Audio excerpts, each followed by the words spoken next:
Hello, everyone. We're excited to announce that this Wednesday morning, Central European Time Zone, Upvise will be deploying a brand new release packed with powerful updates and new features to make your work even more efficient.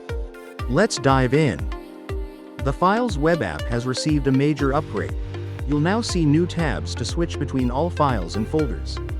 You can choose between a flat view to display all files at once or navigate through a detailed folder structure, including subfolders.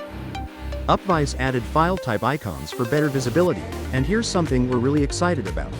You can now drag and drop multiple files directly from Windows File Explorer or macOS Finder, anywhere on the screen. The Files web app has received a major upgrade. You'll now see new tabs to switch between all files and folders.